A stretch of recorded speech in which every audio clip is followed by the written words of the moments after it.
Ah, yay. Wait, no, the podcast can't see us. Guys, we're waving. Every time. Hello, everyone. My name is Heatherly, redistrying. Hi, I am Kelli, blchef. Damn it. We all have no names. Oh, we're the same. Oh, thanks, guys. And I am Sarah, ahgasesarah. I'm in Friends. Oh yeah, Friends. So we I'm just getting over being sick, but now poor Shannon has 6 children. So we had to power through without her, but she is living through us through text message at the moment. So yes. Oh, and this is not another BL podcast. With friend. With friends. Yay, and friends. I got a tooth. You're gonna have to eventually make that as an actual sound because you do it almost every time. I heard myself going pow pow pow. You gotta start doing sounds and recording them and then doing them like Dawood does when he's on live and just making the we could talk about that too. Oh my god, that's awesome. It's so much going on in those lives. Nobody else does lives like that. No, no. The only people I've ever seen those two and Boss. I've seen Boss do it too when he used to do it from home. Now he just does the phone one, so he doesn't do it. But when he used to do the ones like when they were doing it more often, when he did it at home, he also had one of those keyboard things where he would just. Yeah. I'm like, what? Did you all buy them on sale together? Like, what's happening? It's hilarious, but why? What's happening? So goes wild with it, and then off-road has fun with it too. Don't get me wrong, but so goes wild with it. Really does. I want to know how he decided to set up the board of like which key is the most important key. Right. Because he's so quick with it. Like, and like he's not even looking. Like he's just like. I'm like, oh my gosh. I can't. Love it. Listen, I know how to type and I still randomly look at the keyboard because I think I lost a key. So. Same. You lost a key. I love his chaos. Yay. And they're coming. Yeah. Oh my god, I'm so excited and nervous, but that's mostly like the getting there nervous and like the all that, but I'm excited. I'm getting stressed about the tickets.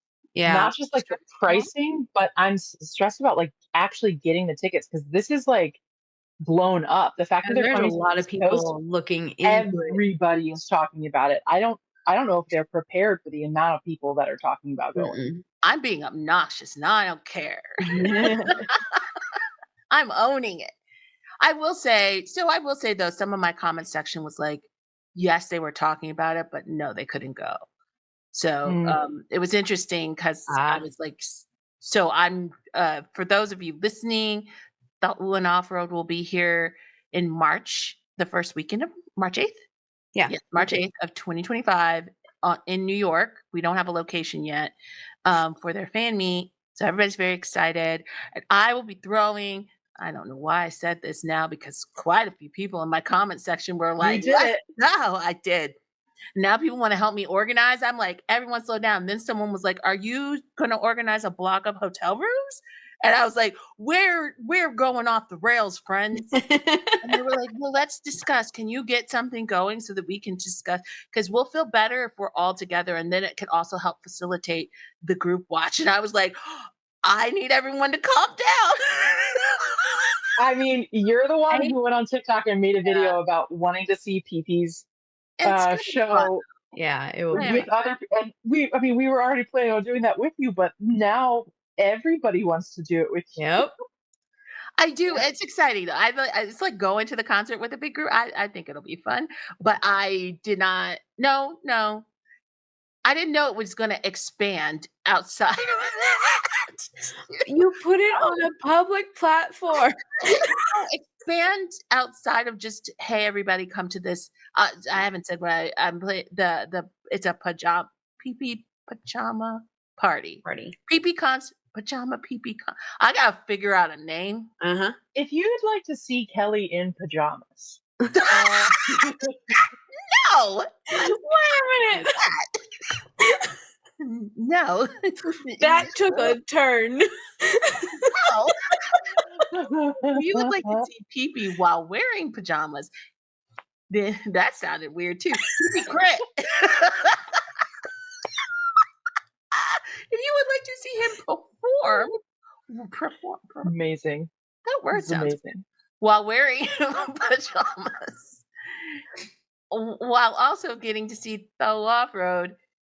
Yay, New York. Anyway, yes, that I don't even know what this was going. Well, I And now think it's on the a point is podcast. that is what Now that is it's what on a we're talking about them going to New York for. We just also will be doing the other thing. Oh yeah, that's right. Yeah. My thing is you can't be formulating any of those plans until we know where Yeah, that's why it's I'm gonna like, be. yeah. So Yeah. until I know that, I'm not doing nothing. But Well, I'm with Sarah a little bit just because I've heard so many people talk about being excited to go. I'm like, that's a lot of people. And I realize that that's probably not a lot of people, but my brain says that's a lot of people. well, it'll be a lot depending on the venue. We don't know Yeah. what venue Yeah. because I don't know what. So Starstruck commented on my video. Starstruck Media did. Okay. So I was like, oh, hello, Starstruck Media. And they were very excited. And they said, yes. They said, please, we would love lots of people to come so that we can bring more people. Because I was like hyping up the East Coast. And they said, so they're more the East Coast side of things. Yeah. They're not the ones that ran any of the LA stuff. This is a different group. That's because they started. Are they based in New I York? think so. They started doing I know they Broadway, started doing like with Broadway, so I didn't know if that meant that they were based in New York. and then at some point switched to BL. I still don't understand that story. It was, I don't know. I'm sure if I went back and watched things, I would figure out where that turn happened, but I did not. So I'm also just like nervous because I really do want one of the higher ticket prices, but I don't. That's going to be right before a paycheck drops, not after. It's before a paycheck drops. So I'm like, okay, do I just pray that the VVIP tickets are still available in 4 days after the tickets are released? And I don't know how limited they are either. Yeah, and I'm also in K-pop brain where I'm like, those disappear quick. Like that's something that goes away quickly. And as much as everybody's very cute and saying, "Oh, you need to be one of the ones to like meet them because all the things," that's very sweet. But also, like that costs a portion of my paycheck. Ooh. And at the holidays, so I'm trying to figure it out. But I'm determined to be there no matter what. I'm just like, what do I do? What choice do I make? Where do I go with this? So the financial portion of me tells you should probably pay attention to what your bank account can afford. But I know how much it would be very like once in a lifetime for you to be able to see them in person. Yeah. So I really want to encourage you to do that.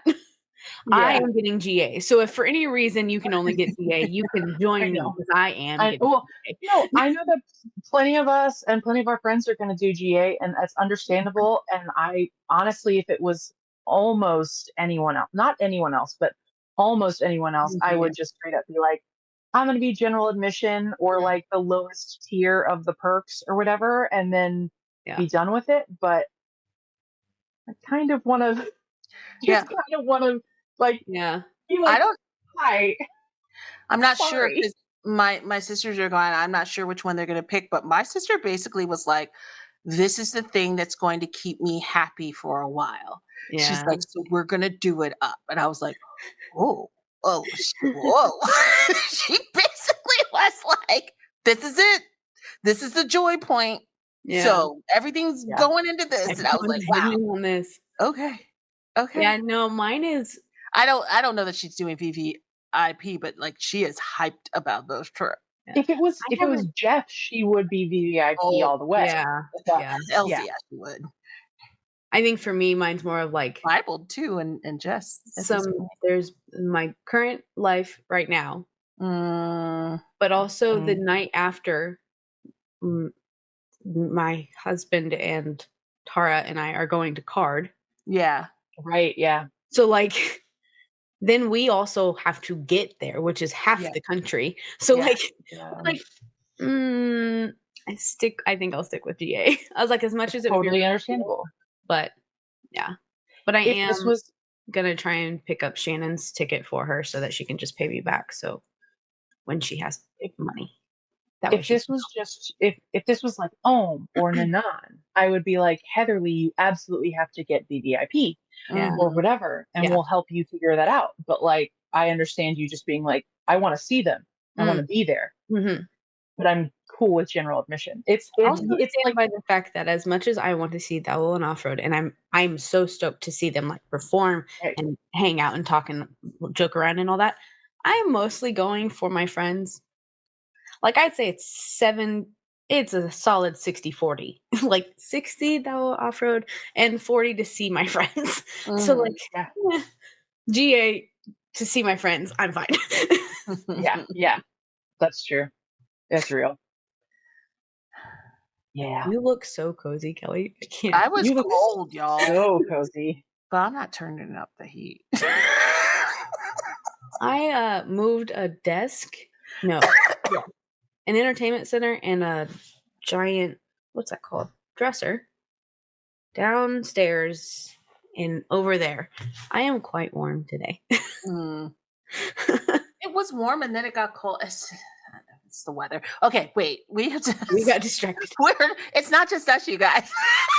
God. I was about to go into a whole weather conversation. It's so much easier on a live. It's so much easier on TikTok live to like stay around BL topics and stuff because we've got people in the comments going, what do you think about this? Talk about this. What? And so I can be like, oh, okay, yes, I was losing the plot, so let me shift to this one. But it doesn't help. We are recording this. We're recording this at 9:30 on a Saturday night. Yeah. Woo. So who's your comfort version of me today? That's all I can give you. Who's your comfort couple? Yeah. Or your comfort couple and your comfort BL. Both. I have a hard time choosing one, though. You don't have to choose one. I hate it when people make you choose one. I think that's dumb. Never choose one. So aggressive. Whenever people are like, what's your favorite? I shut down. Yeah. Well, let me be clear. That's the neurodivergence. Is that what's going on? Yeah. Well, have you ever asked Shannon to choose a favorite or Barry? It's the same thing. Every time we're always like, no, I've got 10. And then you limit us to 10 and we're like, but can you give us like 20? Yeah. There's good reasons for it all. I was like, I have 10 and like 17 honorable mentions. Heatherly gave me an assignment to give her like shows. She said, give me 16 shows. Wasn't it 16? You wanted 16 shows? 16 shows that you think I should see. And I gave her 23. Like 18 to 20 or something. Give me 23. And the extra, give me 23. You're like, I actually gave you 18 and then I canceled it up and it was like 19 or 20. And then you're like, and then at the very bottom, I hadn't scrolled like to the next whatever. The very bottom was like, but there's these 3 that I would love for you to see, but maybe not right now. Yes. Yeah. That too. Well, the other side of it too, I gave my sister a freaking list and she didn't watch any of the ones I told her to. There is only 2 sides of this coin. Rage, I feel deep into my gullet. Oh, your sister's cracking me up. You're muted. Comfort BL or comfort series? Oh yeah, we were going to Sarah and Sarah was like, you said I don't want to do just one. Yeah. And then we went off on a tangent as we do. What? Would you not want to start? Does somebody else want to start? You want me to start? Comfort. Does it have to be, is it current comfort or is it like no rules around it? It's just whatever is comforting to you. I like to go country by country. That's a little easier to be like, I like this BL from this country and then this BL from this country and Okay. grab them up like that. You want me to throw you a country? Yeah. Because I know you, I'm going to say Taiwanese. Okay. In terms of, because my definition of favorite versus comfort are very different. Like, doesn't just because it's not my favorite. comfort doesn't Comfort. mean I it's said my comfort, favorite. not favorite. Comfort. Yes. And why? Trapped. Of course. I love Trapped. Trapped is my like comfort one. I know some people are gonna think I'm insane for that. Or is it No, just Trapped is mine too. Go ahead. Trapped is like Trapped is like my comfort one, and that's because I'm so familiar with it. It is still one of my favorites as well. Yeah. But I would say that like Only One and Only One has a potential to be my favorite once the second season comes out, but that's not going to be a comfort Taiwanese BL for me. Yeah. So like Trapped, I don't know. There's something about Trapped. It's like I love the enemies to lovers of it. I love the like sort of grumpy sunshine in Jack and Zhaoji, but not really grumpy sunshine necessarily. More like twisted with innocent. Yeah. You know what I mean? Yeah. Is it perfect? No. But do I love it? Yes. And I can watch it anytime. I love that show. It's so good. I would agree if that's on my tops of comfort because I can watch it again. I think what's true about comfort is it's not about quality. No, I'm not gonna say that's bad quality. It's not, to be clear. It's not. But is it cinematic genius? No, which we don't care here if it is or not. But you don't come to me for that information. Yeah, you can watch it again and again and again, and it makes you feel good. That's comfort. Yeah. But I watch early BL. We're not out here trying to find cinematic masterpieces. Okay. Right. Non sequitur, just because I think it's funny. But the character that plays Andy, the character Andy plays, I can't remember their names. Mm-hmm. The little one. Zhaoji. Yeah. No, wait, Andy? You mean like Andy's not the person. Kenny is the person. Kenny. You mean Kenny. Kenny. Dang it. Emma's Kenny obsessed. feels up Andy. That is the visual that you currently have in your head. Yes, you know what I'm about to talk about. Hold on. Keep going. I was just gonna say the amount of times now that Fourth has felt people's muscles, he is now that character in my mind, and forever to Fourth will be. Because the way he was feeling Winnie's that's Andy. that one. That's Andy. That's Andy That's though, right? Andy. That's the one that gets filled up. He's not the feeler upper. No, he's not the feeler upper. He is the one filled up. I wish Jaime was here because we both have a copy of this. Let's just say that. But yeah, I was specifically when he was feeling up Winnie's abs that I was like, you're that. This is like what the third. So these are real people. He's been like on their muscles. I'm like, you're that guy. You're that guy. You know that scene the scene that we're talking about in particular. I know everybody really harps on that, but you know the part of it that always gets me, and no matter how much we talk about that scene, I can't stop laughing. He's like, mine are like chicken cutlets. Yes. Yeah. I can't. So real. And does nobody at the police precinct have good chest? Apparently not. He was just like, damn. I'm just imagining him like in like their initial training, just him going up to everybody like oh yes, yours are quite nice. Man. No, testicles. That's what I call it. Yeah, testicles. Oh, like, I like it. Okay. I think for Taiwanese, my comfort show, because Trapped is a really good option, but if you really want to go by the ones that I have replayed a lot, it's Unknown. Fair enough. The show Unknown. Unknown. I think, but I don't know. I don't know why. It's up there. Yeah, I mean, it's not a happy one necessarily all the time. No. So like There's no reason for someone to be like, that is my comfort show. And I'm just like, but for some reason, that one stuck with me the longest. Mm-hmm. I guess, but if I'm going to go by which ones made me laugh, it would probably be My Tooth Your Love. Those two. I just should made me laugh. rewatch that. It's been a long time. Yeah. I also rewatch Unknown a lot. And I rewatched Kiseki Dear to Me a lot. And We Best Love. We Best Love is We Best Love. my comfort. That is mine. Yeah. And you're right. And all of those stories are heavy in different ways. Yeah. But what I will say for all of them is that they all embody the found family trope really intensely. Which is my favorite thing. Yeah. Especially Unknown, because it's quite literally the plot. Yeah. Is a found family. And like, what are the dynamics within that? And like, just because they're found family doesn't mean they're family, which we've had that argument with multiple people. Is a feral gremlin child. There's not a family relationship there. I just have to keep saying that so people understand. It's he imprinted. Think Renesmee and Jacob. That's a bad example, but you know what I'm saying. Anyway, yes, I get why you like rewatch though, because it's like good found family, and it's like it's like a lot of trauma that gets worked out, and they're like trauma babies together. I also have a really big thing about people being able to work through their stuff, like their trauma, their whatevers, and finding alternative solutions, and I like that. Yeah. 100%. What about Korean? I have mine.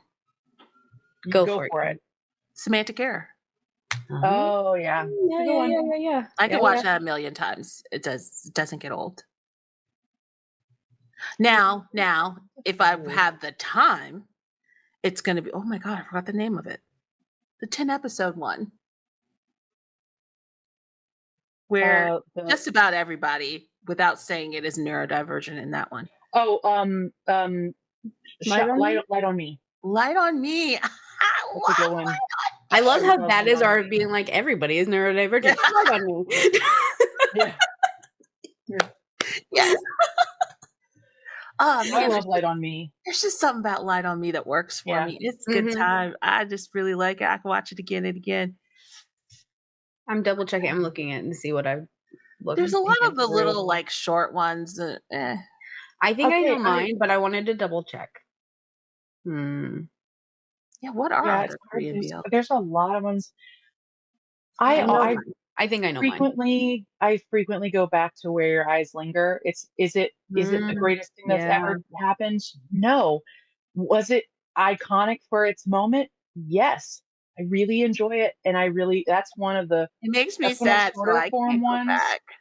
It's one of the shorter form ones that I wish they would make into a broader series, and I wish they would have both actors come back to do it as a broader series, because it's good. There's like meat on those bones. You can go for a while. Okay, I have 2.5. Does that count? Go for it, please. Whatever you want. There's no rules. Jazz for 2. Oh, I was like, I haven't seen it. See it. That's one of mine. Cherry Blossoms After Winter. Oh. And my half is the First Love Story, that like 15-minute or 25-minute Strawberry one, where it's like they're two friends, one goes off to the military and then they come back. Yes. I don't know that one. Oh, it's 15 minutes. It's on YouTube and it's on Gaga now. And it has a part one. Wait, I think I did see. Wait, no. A first love story. Yes, I have seen. Yes. Oh, I forgot that existed. Love that. And so now when I have like 15 minutes, I'm like, I desperately want to watch something. I will put it on Gaga and just watch it over again, because it is like my comfort show for no reason. Guys, it's so good. It's so good. I forgot that. I haven't gone back to it though, because I did cry a lot. The dog one. Dog cat. That's Chocolate Milkshake. Yeah. Yeah. That's another one. I think, again, this is one of those things where it's like hard to choose one, because I go back and rewatch Jazz for 2 an uncomfortably large number of times. I Strawberry just has some really good short Strawberry is so BLs. good. I can never stop hyping up Strawberry. And I look at the Strawberry shows and I go, that's a really great prompt for something bigger. So like I love A First Love Story. Have you guys seen it's a singular short film of theirs instead of like multiple? Have you seen the one where they are two high school friends running away from everybody at their graduation, and they're hiding away and they're talking, and it's a short kid and a tall kid, and they both have. and the short kid is like, they finally like reveal that they like each other, or like one of them, the short kid says it and the tall one kisses him and he's like, what? and then they like, it cuts to them taking graduation photos, and they're, because they talk about moving to Seoul together. It's just such a cute, like wholesome, like oh, I love it so much. It was a long time. I went on like a Strawberry kick where I was just like, well, they make good things, so I will watch them. I think so. I had watched some Strawberry stuff before, but I think after Choco Milkshake, I went back and just watched as much as I was allowed to watch. And then, but now my brain doesn't remember things. Choco Milkshake made me cry so much. I will say that though the show is no longer my comfort show for no reason in particular, I do not want to say that it is. But the Unintentional Love Story, I go back and watch their hug at the end, like whenever I'm sad. Does that make sense? Yes. I really still love Dongi and Hotae. Yeah. I really wish they would make a third. I need them to. A third thing in that series and actually give us a sequel to Unintentional Love Story, because we've got the prequel now. Now I've got the context. That's made everything so much heavier. I need the next one. I felt like they made it worse. Like we got more of a cliffhanger from this than we did from the original. Which again, speaking of, if you saw oh my god, what do they call the prequel? Time of Fever. If you watch Time of Fever and you didn't go back and rewatch Unintentional Love Story, you're making a mistake, because the context that they have a comment in one of their conversations. It's like the first serious conversation Dongi and Hotae have. Yep. I don't remember what episode, but yeah, they have their first episode, I believe, or the second episode. It's not in the first episode. They have a serious conversation for the first time in the series in Unintentional Love Story. Yeah. After Hotae has gotten hit again. Yeah. Okay. And they have they're taking it. He's so tired. It's not the first episode, because he's so tired from telling Dongi that he has feelings for him and Dongi not believing him. Yeah. And he got hit again and he's so tired, and Dongi's like trying to be mad at him. And he makes a comment about them kissing. It's because he got hit by Dongi. What am I talking about? Yeah. But he's like sad at the restaurant, and he says something. He makes a comment about a kiss.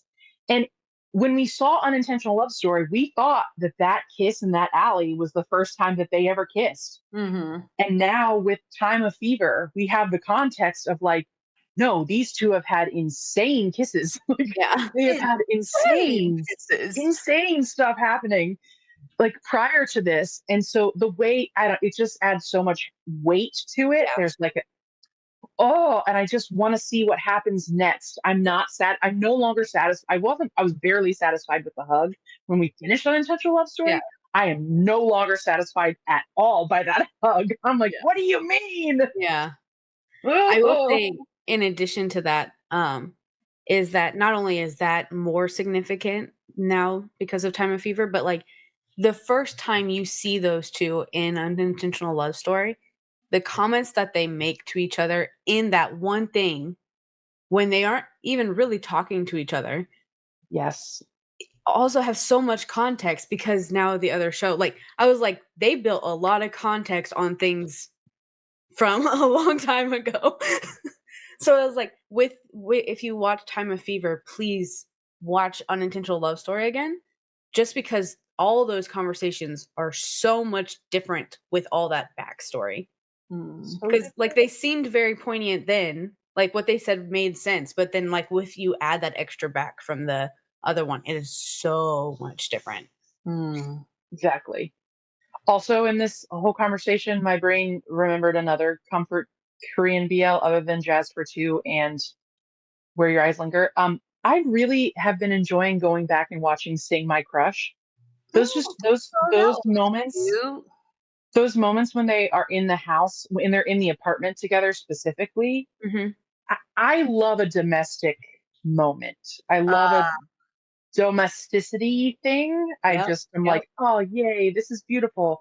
And when they are living in the apartment together, I don't know, there's something to that where it's just yeah. so I like it. Anyway, but I don't watch that as much as I watch the others. Jazz for Two I'm Yeah. obsessed with.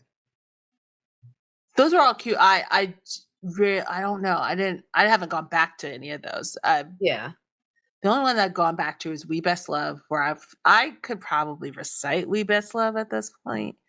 I've watched it so many times, and Yeah. then I've watched the other one I mentioned multiple Light times. on Me. Yeah. Light on Me's a good time. Yeah. It's a little slow, but once you've seen all of it, you can skip some of the slowness and you Right. can just get to the parts you really want to see. And it's I don't the dildo scene is still one of the funniest things that's ever happened in a BL, like ever. Yeah. I love If it. you got to bleep me out, I understand. But yeah, that's don't what think it so. is. Yeah, it's not for Okay. kids. Fine. But yeah, I just that whole thing. Okay. I know people get weird about whether to say a character is neurodivergent or not, but I have found people who didn't like that series when I'm like, and they're like, he was weird and this and that. And I'm like, you understand what he was, right? And the minute I explain it like that, they're like, oh, and they actually are like, oh, Now it all makes sense. and it all makes sense and they Yeah. enjoy it. So in this one, I think it's kind of necessary Yeah. to watch it Yeah. with that framework or you Mhm. cannot understand what the series is going for. I agree. Yeah. I would like to give an honorable mention to Sense8, but I'm saying that in the sense that I can't go back and watch it frequently Yeah, because no. it gives me anxiety. But I do know that like sometimes when I just need extra color theory to help me through thoughts, that is the one that I put on. Interesting. Wait, which one? Is it Sense8? Sense 8. No, not Sense 8. That's not what it's called. Sense8's not a BL. Sense. Yeah, that's Sense. Netflix. That's why I was show. like, that is Eighth incorrect. Sense. I was like, Eighth Sense8. Sense. I I am am saying the right lost. words in the wrong order. I knew That's what why I you was were sitting there. I was like, saying. that is not right, but I can't think Sense8's it's a right. show I want you to watch, I know. but That's it's why on my list. my brain. But no, yeah, Eighth Sense is one of those. I can't go back. I will go back I know. and I will rewatch some parts of it. Yeah, Not all I of can it. only do certain parts. Like there's very That specific. show parts stressed that I me can the do. hell out. I can't go back. I skip the trauma. Okay. Like I half of the skip show. the trauma. Yeah, half the show. For real. But I do that with so many shows. If I really want to watch, I will skip the parts that stress me the hell out. Or I'll skip the parts with the characters that make me want to tear my hair out. And then I will just watch the parts that make my heart happy. Yeah. Okay, so what is your favorite Japanese, or not favorite? What is your comfort Japanese BL? Comfort. Oof. I've always said Cherry Magic, but I feel like so much has come out since then. And honestly, I like Cherry Magic Thailand better. I said it. My Love Mixed Up. Mm. My Love Mixed Up and My Personal Weatherman. Mm-hmm. Now, I think Takara's Treasure is going to become a comfort Japanese BL for me. It's not. I haven't rewatched yet, but I think the second I rewatch it, I'm gonna go, oh yeah, I'm gonna rewatch this like a little too regularly. Yeah. Yeah. What's the one? Never Oh, Been and Kissed? Candy Color Paradox. I'm sorry, and Candy Color Paradox. That's a good one. That one's Yeah. it didn't do enough for me by the end, but Yeah. it fizzled for me. But I liked it at So- the beginning. Off the top of my head, our dining table. Yes. Yeah, I think I've that's got my one. biggest one. And then My Personal Weatherman is always a top comfort for me. And then Takara Kun and Amagaku. I was going to say that. Aw. I was going to say that one. Yeah. And where's the Never Been Kissed one? What's that one called? Something Never Been Kissed. The Mr. Senpai? Nope, that is incorrect. Yeah. Mr. Unlucky. Mr. Unlucky. Never Been Kissed. Or no. Yeah, it's Mr. Unlucky. But it's Mr. Unlucky something to kiss.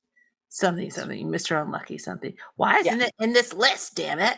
It's a very cute one. That's one that I didn't necessarily like the first time I watched it, and then I rewatched it because I was like, maybe I should just give it a try again. Mhm. And I loved it upon the second watch. I love that one. And the Takara-kun, Amagi-kun. Mhm. I can't call it, I don't know. I wouldn't call it comfort, but I have watched it multiple times, and that's I'm looking for the name. Why is my brain not working? Where the hell is it? I mean, if we're talking ones we rewatch a bunch of times, that's kind of still different for me. My Beautiful Man. Comfort. Yeah, My Beautiful Man. But it doesn't comfort me, but I freaking love that one. It's one of my that I think that goes in a favorite. We need to stick to comfort. Yeah, if we stick to comfort. Stick to comfort. So that's a favorite, not a comfort. Yeah. Yeah. So I think we hit the Takara-kun and Amagi-kun for me. Mr. Unlucky, blah, blah, blah. Yeah. I think one that I would like to add, but I'm not sure it's a comfort yet, mostly because I haven't gone back and watched it enough, is was it Mr. Sahari and Toki-kun? Oh, yes. Is that it? Yes, I was going to love that one. And then it ended the way it ended. It ended the way it ended, and then I was like, I'm out. But it was a really good time before that. Yeah. And the other thing is, like, I guarantee that we're forgetting shows that we do love, and then we're reminded of them. We're like, yes. Yeah. But I mean, this is exactly. You're like, why are you not saying this one? It's because I want anybody in our comments or whatever to please list your comfort ones, even if we already said them. List all of your comfort ones. Yes. I haven't watched everything, so I might go back and watch people's comforts. I found a better list. Whoa. Sorry, I just remembered one. I'm sorry. I love, if I need a good laugh, like in terms of comfort, if I need a good laugh, I go back and I watch The Man Who Defies the World of BL every time, and I cackle. Nothing is funnier as a BL fan. Nothing is funnier than that show, because it's the call out. It's very much the call is coming from inside the house, and in the funniest way. It is so good. Mm-hmm. It's Mr. Unlucky has no choice but to kiss. That's the one. I just knew it was really long. Yeah. And I also, again, Japanese BL has been around for so long. There's just so many options. I could talk about this forever. But if it was more readily available, please, Japan, put it somewhere. If it was more readily available, you know where I'm going with this. I know where you're going. Heiyaku. Give me Heiyaku. I need it. I need to inject it in my veins. So bad.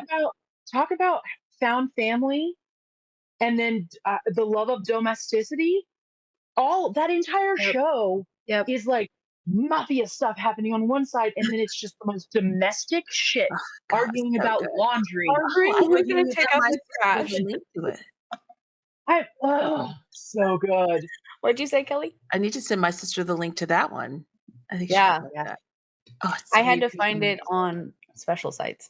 Oh, I thought I shared that with you guys. You shared us something, but it's still on a special or site. Okay. That's why I plead, I beg, Japan. Yeah. Throw it at international Netflix, or like Amazon Prime, or like Japan could care less if we watch that. I know. Let me try, Kelly. I have other Japanese shows that I'm allowed to watch on like accessible things that I'm willing to pay for. Listen, if I'm willing to pay for it, please just put it on there. Put it on Gaga Ooh La La, so all the people who are like, they're just bros, can suck it. That was not a bros relationship. Oh my God. They're dreaming about kissing each other. What is bro about that? They're deeply in love. I told y'all, okay, we're getting off topic, but the straight dudes, We can the, come back later. yeah, the straight dudes that watch BL that I've been watching, and how jerks in the freaking comment section told them that Jack and Joker was a bromance. What? It was before this week's episode. I watched 2 episodes. There's no pray for them. I'm gonna pray for them. People in the comments were like, "Are you?" They said it in their opening package. They were like, and we were told in the comments this is a bromance, and everyone in the comment section was like, "Oh no, sir, you've been lied to. You've been lied to." And I just think people turn back now if you're not prepared. Cannot separate physicality and intimacy. These two things. They can't. I'm just trying to imagine Yin War doing something that is not charged with sexual tension, and I'm having a really hard time imagining that. They can't even film a promo for a fan meet that makes them look domestic without making it sexually charged. Do not. Their husbands. That's so cute. They do YouTube videos where they're just being themselves and they're playing on the street, and I'm like, but yeah, they were like, it's a bromance, and now I'm worried these straight boys are not understanding the difference between bromance and they're taking on what some of these comments are saying, and so I'm glad people in the comment section are like, please don't do that. Yeah, because even something else, they even tried to say up until a point that, because they finished Not Me, and they were like, it was sort of a bromance till the middle, and I was like, what? No, it wasn't. This is also the problem. They started with Kim Portion only friends. Their frame of reference is all wrong. It's all wrong. But to be fair, a lot of people came into this from that vantage point. What shows did they watch that were that weren't BL? Or they've been around a minute. I don't know. But I mean, you can't tell me in any of those shows they walked through it like, oh, this is a bromance. True. It's a bromance. They're just friends, and then they're making out somewhere. And I'm like, oh, I guess we're not friends anymore. I like these are like very straight boys, so there is not eloquence in the way that they're not homophobic in any way, but they're very straight boys with you can tell there's no nuance or anything. Queer people in their lives.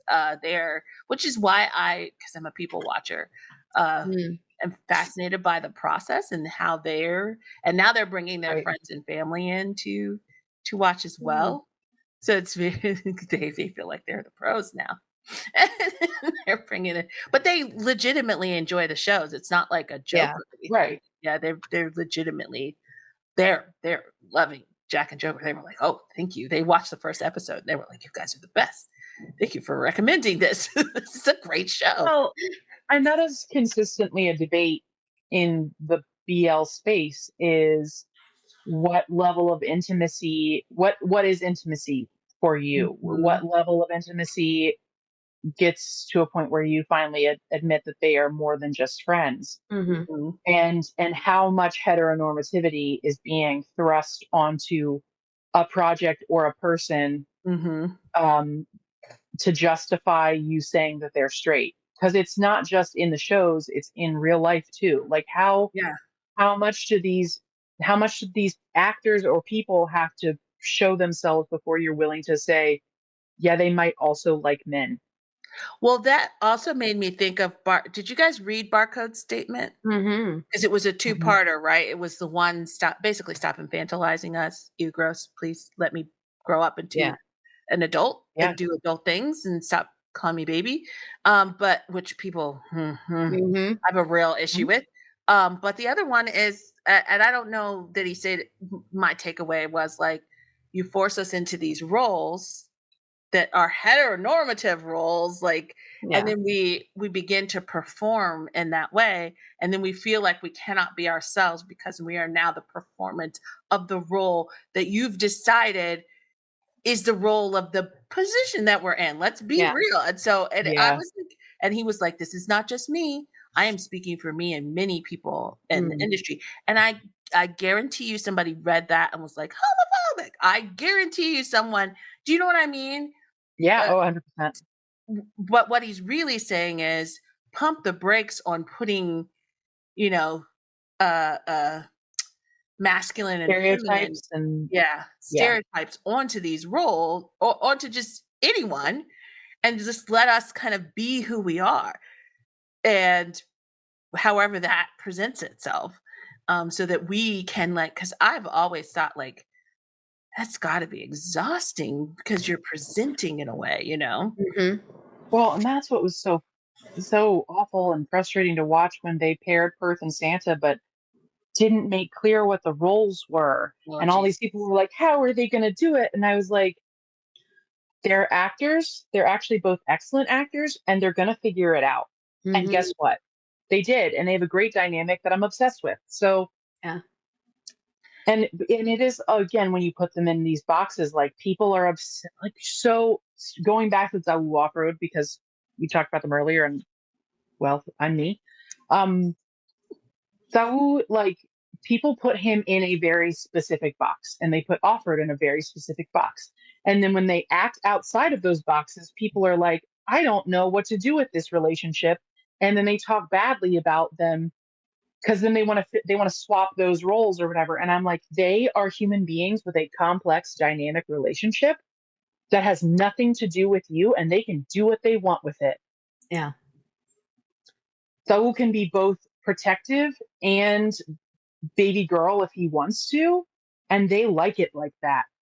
And Off-Road is protective in a different way, but also happy to go along with whatever Zawu wants. Like, you don't get to decide for them. And this happens in so many pairs, not just the ones that I'm talking about right now, but it happened with Barcode, with Jeff, and with Todd. And, like, it's. Yeah. I was going to Anyway. say the other thing that Barcode said was they're individuals and they would like to be able to be individuals and not just seen as a pair. And I think that was like a big one too, because they're not, it goes to the where's Dunk when June goes on to live, like it's that piece where they need to be able to exist outside of the thing. So having to say that Off-Road is not content for him. Yeah. Or Perth, Aussie Perth, coming out and saying this is what it's like in a pair, and it's really draining. Yeah. Yeah. To not be able to just do what I want to do and not have it related to that person. Which he's right. It's got to be utterly exhausting. Like, I cannot imagine. Yeah. Yeah. They need the ability to like do their own projects and their own. I really like how Boss and Noel. I need to learn the correct way to pronounce Noel's name. I know it's like nothing like what I say, but my brain hasn't. I'm not even gonna try. But they are very clear, and Fort P. I've noticed those 4 individuals are very good about when they're doing a live and people start asking, and they're like, "This is my work day," and they say work day. This is this is on my schedule. If you would like to see the schedule for our work and our lives, you'll see the lives we're scheduled for work to do together. Noel's the main one, but they all really do like make sure. And they're like, it's a schedule. You can go, like, not everybody has that. They're like, we give you a calendar. Yeah. So you don't need to ask me where Boss is because he's not on the schedule today for work that we are scheduled to do. Yeah. I mean, they're still going to do it, but I think what I noticed always with Fort, because Fort he answers questions about Pete. Yeah. But when everybody's like, where is he or whatever, he's like, he's busy. He's not here. He's working to do. It's like, I don't know. And I'm like, that's all the answer I needed. I don't know that the GMM TV guys have the agency to be that blunt. I feel like they need to be blunter. I don't feel like they're as blunt as some of the other people from different companies. I think the younger ones are, but the older ones are more like Yeah, it feels like they're a little more strict around the pairings in GMM TV, in my opinion, Yeah. than the other Yeah. companies, and how they communicate about those pairings. Yeah. I think that's just part of how GMM does their thing. Yeah. Yeah. So I like them to be able to, I'm working, like, because they really approach the lives like, hey guys, I just got on a live. Sometimes they do. It is not clear what is work and what is them. Just kind of, it's not them, and I think it's part of. I mean, oh, go ahead. What? well, sometimes it is, and what I mean by that is when Pond goes live and he just stares at the camera, and then says bye and ends it. I'm like, got it. You were mandated to do a live. You did the live. You're done. Yeah. You know what I mean? Like sometimes I'm like, yes. And then other times I'm like, oh, no one mandated you to do this live. June in the middle of the night in a hotel room because you can't sleep. Correct. But that does take a level of the audience doing some sort of deduction. And honestly, all of the audience, it's very clear, are not capable of that. Yeah. That's not even a diss. It's just clear that people can't distinguish on their own. And so, you know, I know it would take some work, but maybe a schedule would save them. Yeah. They would know when they have to do it. You know, they could maybe even be prepared with content to get it done. And then it's not like this weird amorphous thing that's a little confusing. I think right now it just feels like it reduce the where's dunk. Yeah. I think right now GMM lives feel like there's they're mandated that they have to do like a certain amount per whatever. But I don't think there's many controls outside of that. Like they're not, and I think that's part of the reason why we see one person start a live and like look like he's forced to be there until his friends decide to like show up and not help him out, but like entertain him so that he can finish his live. And then because they are legitimately like, oh, so and so is here, and then they immediately are like, come on.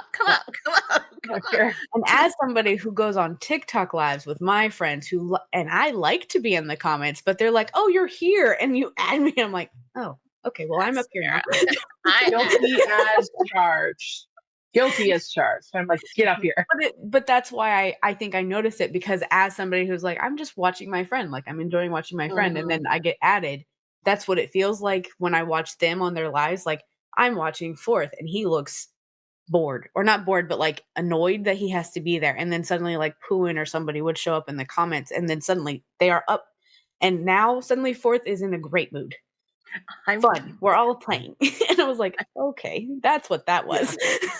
I'm giggling because I just watched a TikTok the other day of, I think Jim and I was in the car and traveling somewhere, and then he had Pooin on the live with him, and Pond was in the like he noticed Pond in the comments, and he goes, oh, Pond, and Pooin had left, and he goes to add Pond, and he goes, oh, he's gone. He was just here for Pooin. Okay. He goes, no. It's a little shock. This is away from the mandated ones, and just sometimes when they do funny things on lives, like when Jim and I went to Japan with his mom on that trip that Fourth was clearly supposed to go on and then couldn't, and he kept going live, and that was when he dropped the F-bomb the first couple times, and like he was just wilding with it, and I was like, why are you going live so much? And then he got back from the trip, or during the trip, Fourth came on or something, and he was like, I wish you were here. And it was like, I have work. And then he went to Japan next, and I was like, Fourth was supposed to be on that trip, and he was going live regularly, so Fourth would see his face. Got it. I kind of like, we knew that story tangentially from them, but the fact that this last Japan trip, they both put captions up saying, this is the trip we were supposed to take. Yeah. This is a trip we've been wanting to, like, they made clear. No, that was not, y'all weren't making that up in your mind. Yeah. No, we wanted to be on a trip together, and we were not able to. And so this trip was so great because we got to go together. I was just like, Good for you, boys.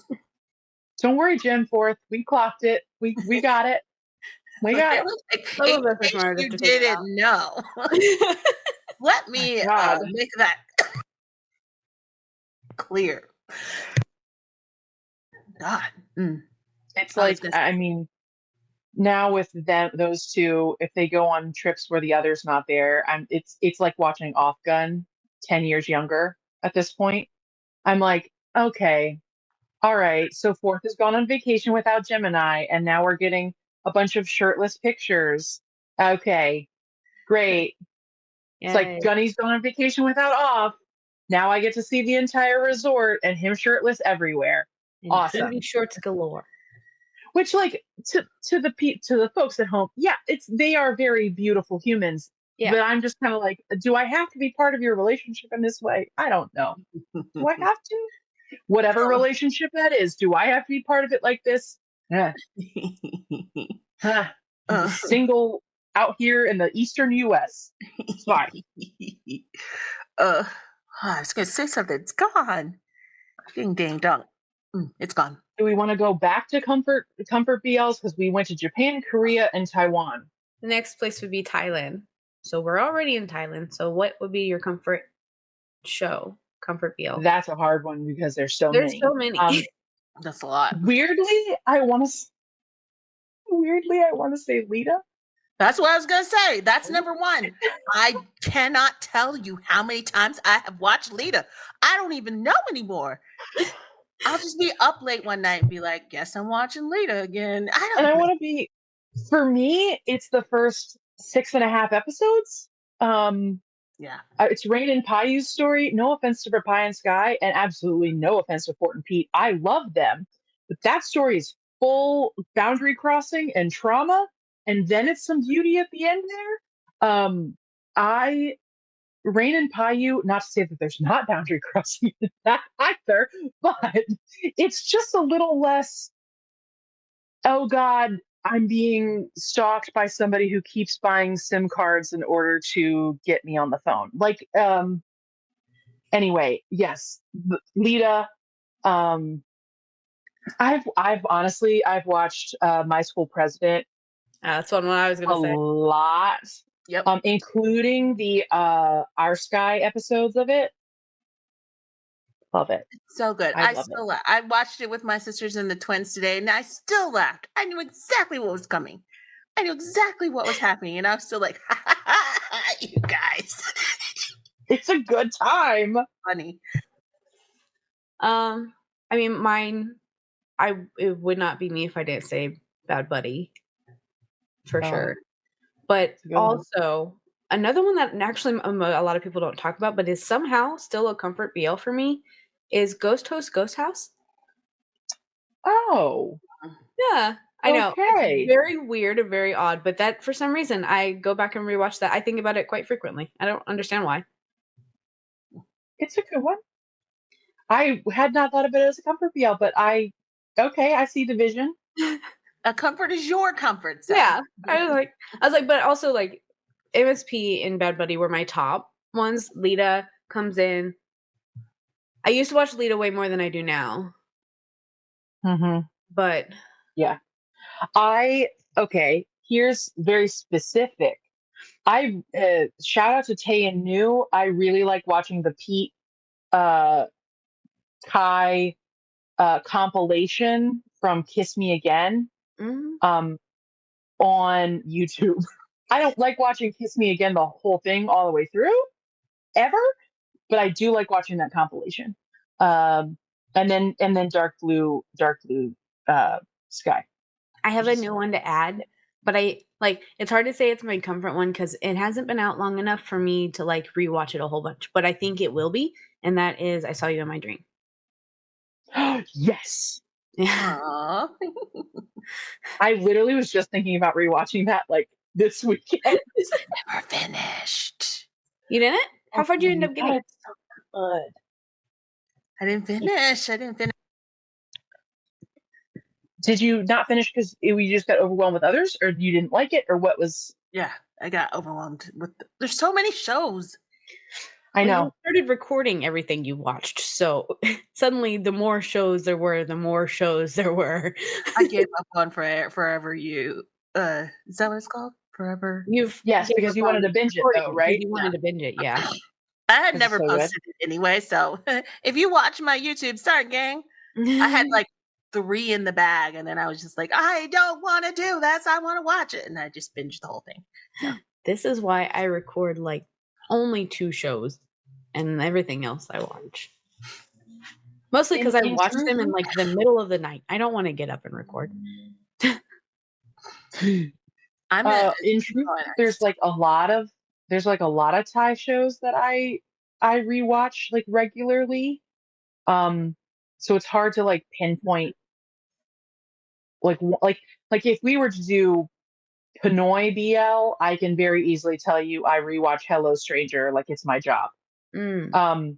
I don't really rewatch many Pinoy BLs, but I rewatch Hello Stranger as if it's my job. Hello Stranger. I feel bad. I don't have as many Pinoy ones, but I can tell you the one that entertained me enough that I kept going back to rewatch it because I kept getting really amused. But I don't consider it a comfort one. Because I guess if I'm going to do comfort, it'd probably be like in the movies. But I don't like that one for other reasons, so I don't say that one either. But the one that would entertain me enough that I keep going back to rewatch it because it's really short and it's funny is the Tie the Knot one because it was just really funny. Yeah. I'm trying to look for more Thai. It's hard to. There's so many Thai ones. There's so many Thai ones. In my mind, it's not comforting, but I've watched Not Me so many times. So many times. So many times. I never get tired. I never get bored of Not Me. So I In guess that it is a same vein comfort. is how I feel about Until We Meet Again. It's not a comfort one, but I have rewatched it so much that it should be considered a comfort one. So many times to see what I'm forgetting. I know. I keep checking. Lovely Writer. I've watched that multiple times. I love Lovely Writer. I actually expect you guys to say like Hidden Agenda and stuff like that. It's not a comfort one for me, but that's what I expected from you guys. Hidden Agenda is one of my favorites, but it's not a comfort one because that one hit me in ways that is not comfortable. It hit me on my like pressure points or trauma points. So it's great. And I think Jung Jung did a fantastic job and I recommend people see it. But it's like this is gonna sound crazy to some people. But Hidden Agenda to me hits me in my feelings in a way that like Moonlight Chicken hit me in my feelings. And so I can't really go back and rewatch a ton because I'm like, if I need to be emotional, sure. Yeah. But like, you know what I mean? Does that make any sense? Yeah. Yes. Okay. Yeah. It is here. Wait, no, it's not. The one that I would be going back to, but it got taken off YouTube. But now I just thought about the fact that it's probably on other sites. My Secret Love. Did you guys watch My Secret Love? I love My Secret Love, Kelly. I would watch it a million times, but it got taken off YouTube. But is it somewhere else? Almost certainly. Speaking of shows that are not readily available, but I would watch like it was my job if I could find a good site for it and a good translation for it. And I'm never going to stop saying this.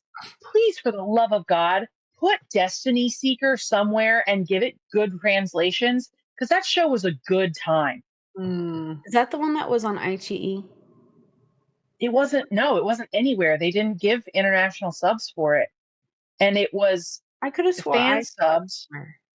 It was fan subbed. And it's Earthbank. And I love them. Now, Earthbank did do an episode of My Universe. I think I'm thinking of a different one. Okay, yeah. Earthbank did do an episode of My Universe, or 2 episodes of My Universe, which I watched. I did not watch the show My Universe. I just watched those 2 episodes. But to be clear, yes, Kelly. What? You're muted. I have another one that. Okay. What? No, I'm good. I have another one that most people wouldn't find comforting, but it comforts me. My only 12%. Ah.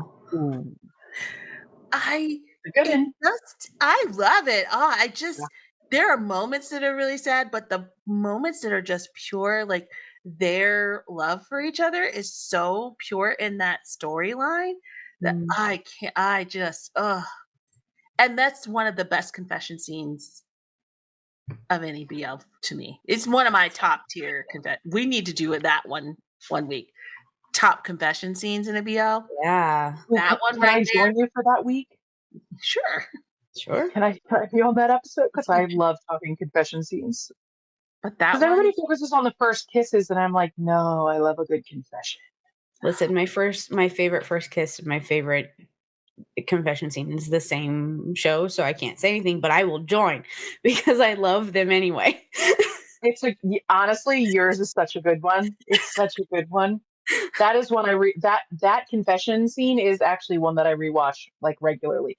wait a minute. Because yes, there's when I think about comfort shows, I think about shows that I'll watch almost in their entirety. Mhm. But Same. I have comfort scenes. I have parts of shows that I like will rewatch regularly. Or I have pairs that I will, even if the shows themselves aren't necessarily the comfort, it's the pair themselves that make me feel all ooey Mhm. gooey on the inside. Like Does that make sense? Yeah, didn't that makes say complete sense to me. I didn't say I told Sunset about you because that's a favorite for me. It's not Mhm. necessarily comforting. That's a hard show to watch. Yeah. Yes. But I have watched it many, many times, but not to be Right. comforted. Yeah. Well, that's how I feel about Moonlight Chicken. Moonlight Chicken is not a comfort show for me, but I have rewatched it multiple times because it hits.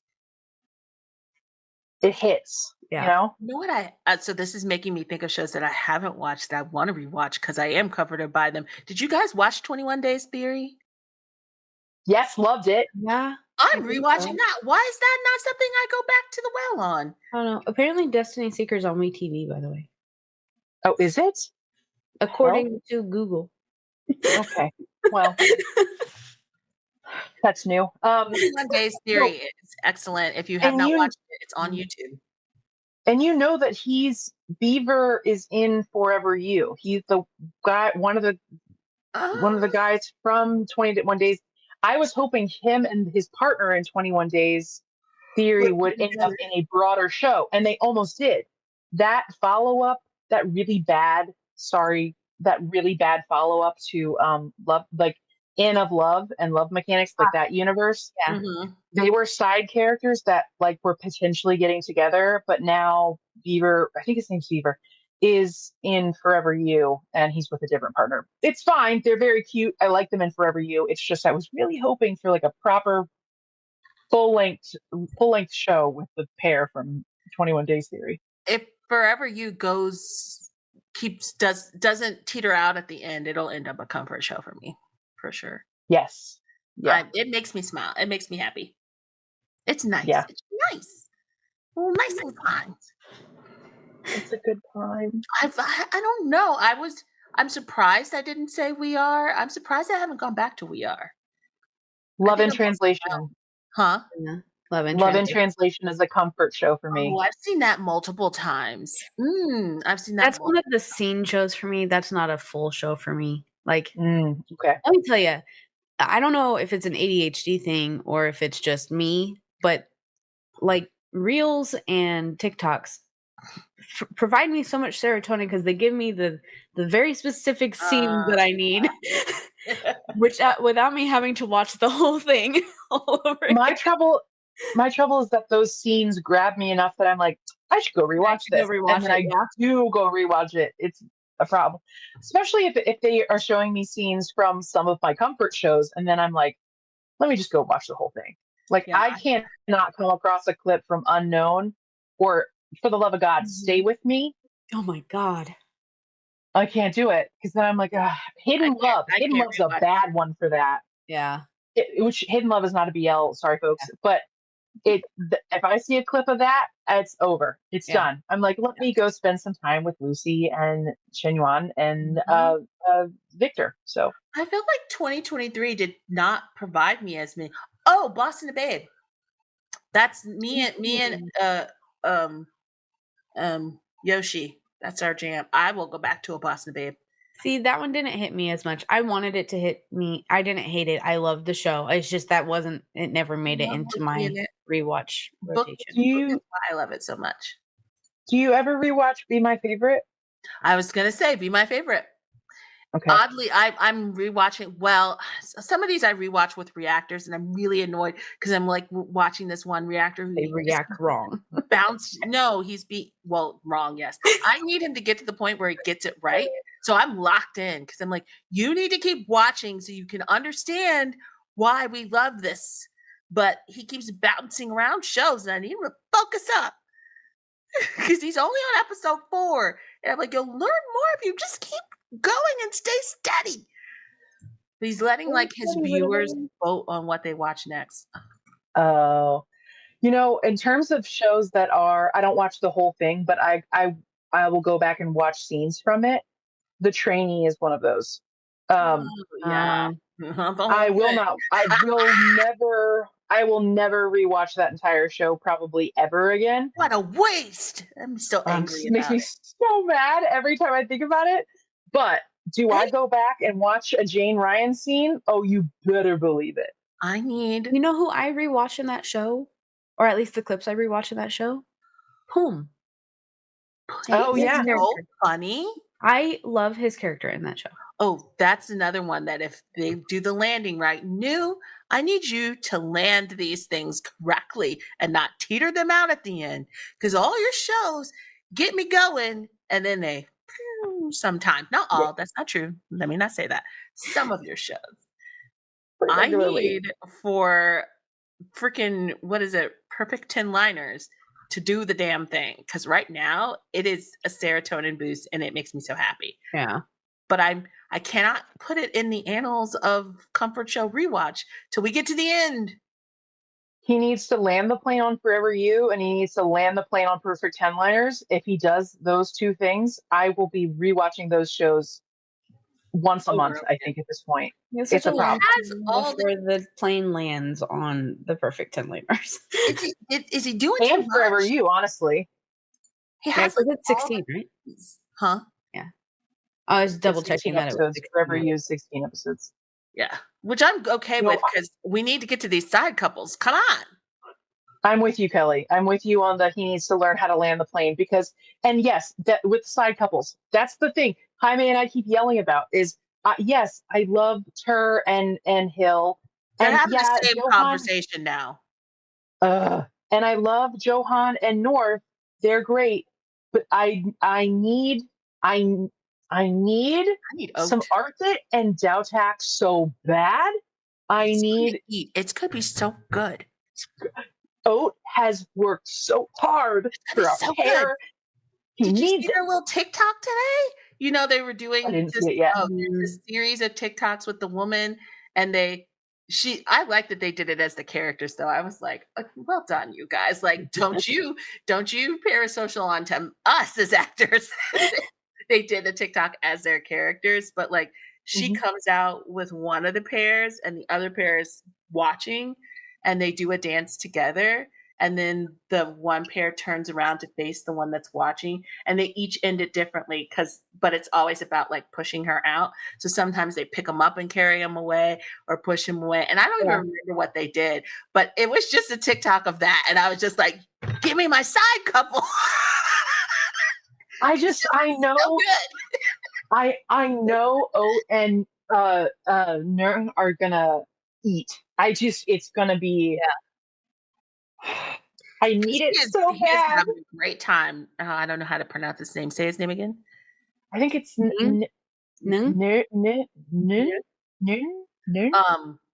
I say it so wrong, y'all. I feel like Oat is like and he's like, let's go. And I love that dynamic.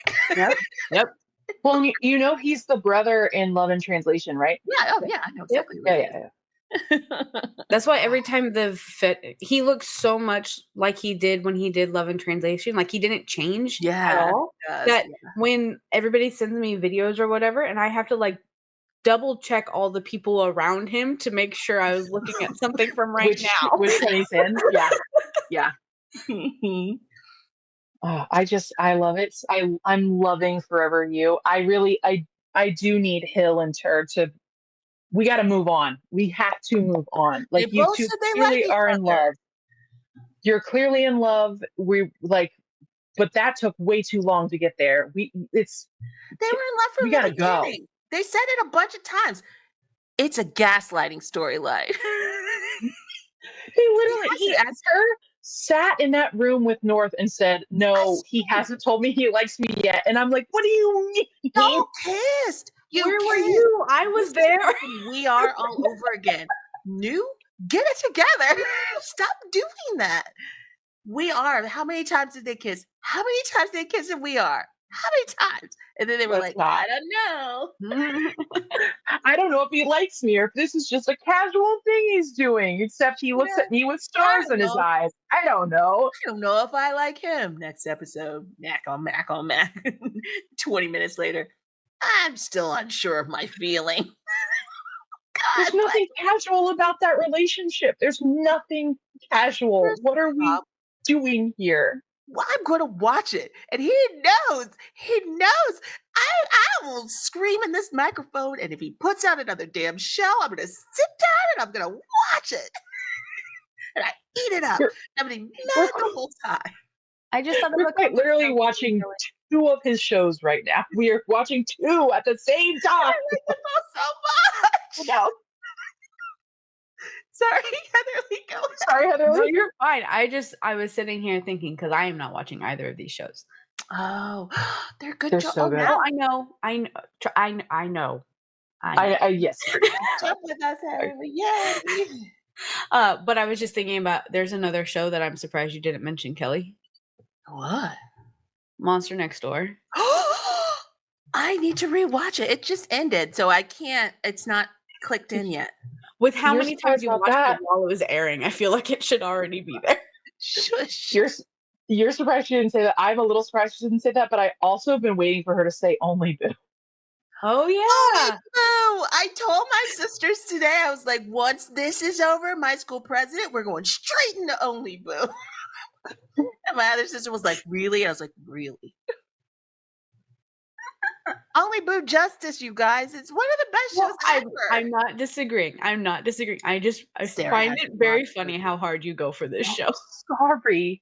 Sarah, I'm sorry. Watched it. Sarah and I will watch it together. How about that? I was going to say podcast. If you want me to watch Only Boo, is that something you'd like me to react to? Yes. Kelly's channel? I'll react with you. Pay me money. Pay me money. I'll react to it. We could. Do you want to sell a package? I don't know how to do this. I don't know how to do this. Yeah, Sarah, we could make a package and sell it. I'm down. I'm down. Whatever you want me to react to, guys. Because by the way, Century of Love, not a comfort show, not one I'll be going back to regularly. That one hit me in my feelings in a way that I can't comprehend. Get people to vote. Ask for people on TikTok to vote. Yeah. What shows they'd like me to react to, and and we'll make a package. Yeah. Okay. We can 100% do that. Yeah.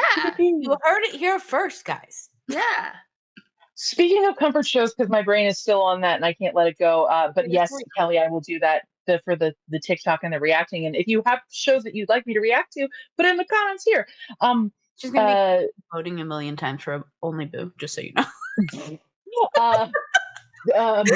Who's Jim Jeminson and Roy Tickockian? She just user 345-689.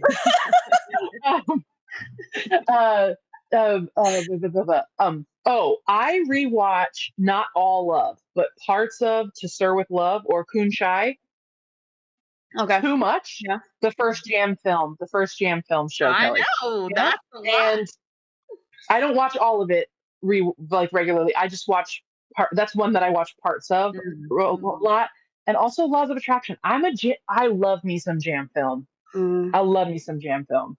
I don't watch it in its entirety anymore, but Together with Me and Manner of Death. Manner of Death, I can't rewatch it though. Right, but that's why I was like, I watch parts of it because there's certain parts that I just enjoy. But if I was to rewatch all of Together with Me, I would tear my hair out because that villain in that show is like nails on a chalkboard bad. Like, she is so infuriating.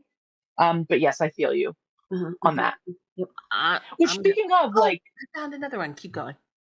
Oh no, I was just gonna. I was gonna pivot away from shows to couples, but if you have a show in mind, go for it. We didn't say our comfort couples. Secret Crush on You. Yeah, that was I have watched so many times. It's a good one. I will justice for that show. That's shaking my tiny fist, podcast people. Can I say I love that show hard.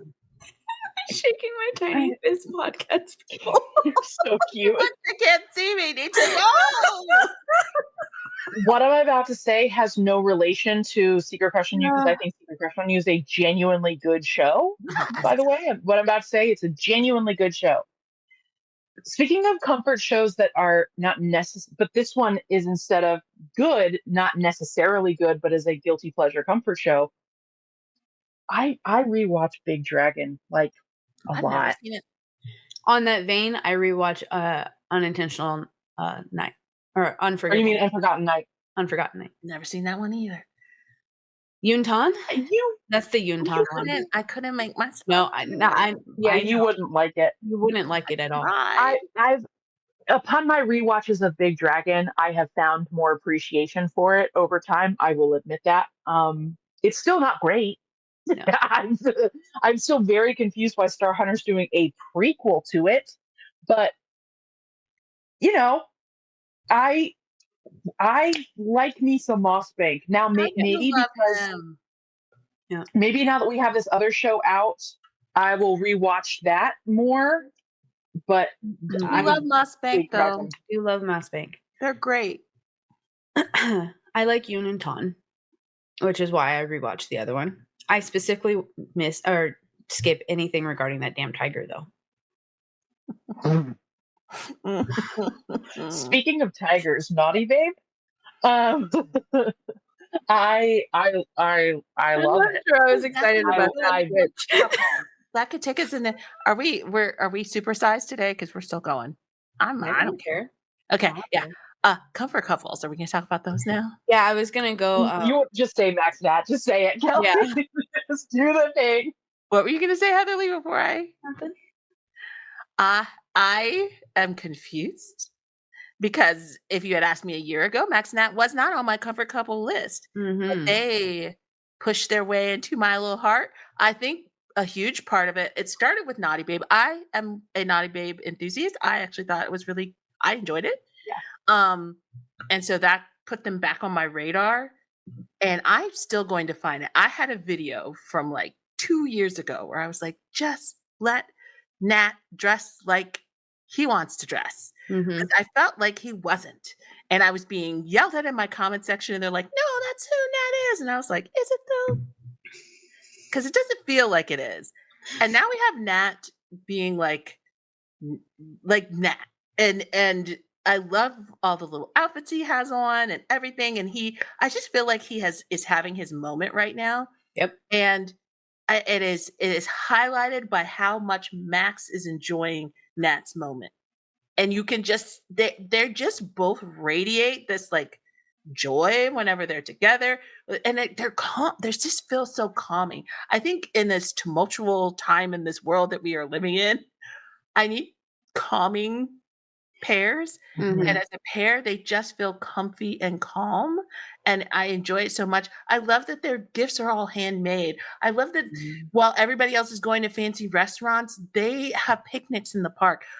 I love that about them. They want to go paint pottery together. Like, it's just nice. Yeah. They just make my heart happy. And I enjoy all of their content.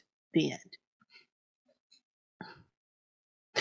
I'm really riled up at 9:30. The end. You finished that so intensely. I did. The end. As if we're going to fight back. We're not going to fight back. I don't know. We love Max Nat. What are you talking about? I don't know. I guess if I have to pick a comfort couple, That's actually one. I'll have more. Keep going. my two are Billy Babe and Moss Bank. Billy Babe. God, Billy And Babe. it's weird because, like, I mean, we all know how many times I've said, no matter how much I love Moss Bank, I struggle with all of their shows. Mm-hmm. I watch them. Do not get me wrong. I watch them. I just sit there and like, what am I watching? But I will watch it. Yeah. But and then Billy Babe, I just love them. I love them so much. dang. They are everything for me right now. I have so many other couples that I love, but like if you're gonna sit there and be like, here, you need serotonin, Yeah. that's what I get presented most of the time. Speaking of, that's another topic you could have for a podcast is shows that didn't land the plane. Because the sign was flying high and they crash landed, my friends. Because Billy Babe, that show was. It really was. Everything. Anyway, sorry. No, you're to those pairs. Yeah. Sorry. Yes. Billy Babe. New episode of Mumu Tofu tomorrow. I also need to message Yoshi because I told him if I was irresponsible and did this, I would let him know. And I just paid the $5 and joined the YouTube because I need to watch the reactions in full. That's not surprising. I'm tired. That's the least surprising The amount thing. of me that it surprises absolutely zero. I'm tired of these TikTok edits. I'm surprised you didn't do it like a week ago. I'm surprised that we made it this far in the. I held out as long as I could, but there's so many now, and I've only seen TikTok edits, and they leave out good stuff. I'm gonna watch them all. I'm just gonna mainline them. I like them a lot. I haven't had alcohol or anything. I'm just punchy. It's amazing. All right, Sarah, what are your comfort couples? I'm trying to think of ones that I go to when I'm just like in a bad space. Yin War. Oh, yeah. They have enough content outside of shows that I can just live on Yin War YouTube and TikTok for like freaking funny, however long I need to. And they're funny and they're like authentic and they've got their friends that they've been tight with for years. And it's just like Yin War. I have one more. I have more. Oh, please. Oh, I mean, I know we have tons of them. I was just my brain, like, I don't think of them. They are a comfort couple for me, but I don't think of them because of like all the content they pull out. It's just when I see them, I start smiling. I have two. Perth Santa now. Aww. And we love Poon Prim. Oh, yes. It's another. They're like relaxing to me. Like that was like they like soothe my soul. I literally started doing it. Yes. Self-soothing. Yeah. They just soothe me when I see them or I see them smiling or just like even just like standing next to each other. I'm just like, oh, just good vibes. This is good calm time. There's like also certain videos that have multiple pairs in them that I will go back and I'll rewatch regularly. So like that holds several of my like comfort couples. So like a good example of that is that Mint Christmas video that was done like 2 years ago that has Off Gun, Bilkin and PP and Yin War. Yeah. I love it so much. And it's one of my most popular comments that I've ever made on a TikTok ever. There's an edit of it where somebody cut it. And I was like, yeah, so Off Gun, old married couple, Bilkin and PP married for a few years, Yin War, newly married, which is hilarious because if you look at their pairings and length of time and stuff, it's not accurate. But the way that they're acting is Yin War look like a lovey-dovey, like honeymoon phase, newly married couple. Bilkin and PP look like they've been married for like 5 years and they're like in the groove and they're still like teasing each other and in love, but like fight a little bit, you know? And then Off Gun, which I'm not sure that they were necessarily in a great space together when they were making that video, but they look like a purely like old married couple who like love each other, but like We have they don't separate need to be bedrooms touching for a all the reason. time. Yes, yes, yes. And it's just such a cute, it's so cute. And they're like hitting each other with Pee-Pee's hitting Bilkin with like a hammer that makes a Nuts. squeaky sound. And like, I just Afghan are a pair that I will go back and I'll rewatch many things from them, not just their shows, but their like clips from certain things that they like make my heart happy. Mhm. The other ones that no one is surprised by, Earth Mix, Dawu Off-Road. Yeah. There's so much though. I love me some Max Nat. Fort Pete. I was gonna, so that's the next one. Yeah, I figured that was gonna be her next Yeah. one. Fort Pete. The Fort Pete, I am like, I spend a lot of time. They're my deep dive pairs. Yeah. That I'll just spend time in their tag. That's comfort. It's if Yes. I'm gonna have I spent time in their tag. I have spent time, considerable amount of time in Fort Pete tag. Boss Knoll, I've spent time in their tag. Yes. They're just I think it's because they just kind of cut through the crap. Yeah. And I think I appreciate that about them, that they're just they are so them, but then they're also just like, and what? You know? Like we know mine's Brian and Jungmin, but that's just because I was Yes. You and me together on that. But you know, Kelly, that if you drop a Boss Knoll video or a Yinwar video in our group chat, I'm gone for the day. Yeah. Don't expect anything else out of me. I'm in that scrolling. Some of these pairs have great tags. Or just the collection of stuff is fun. I didn't want to lose this for Afghan. One of my favorite pieces of content is like not supposed to be out there, but it's from when they did their Korea vlog show on that app. Yeah. And it is my fit because I feel like it is the most authentic them conversation that we got. And of course it's on this Korean app, but it's where they ask Gun, what do you want to ask off? And he says, how much does he love me? Or how much does he love me? And it is the most, I feel like no pretense off we've ever, where he gives that answer where he's like, of course I love him.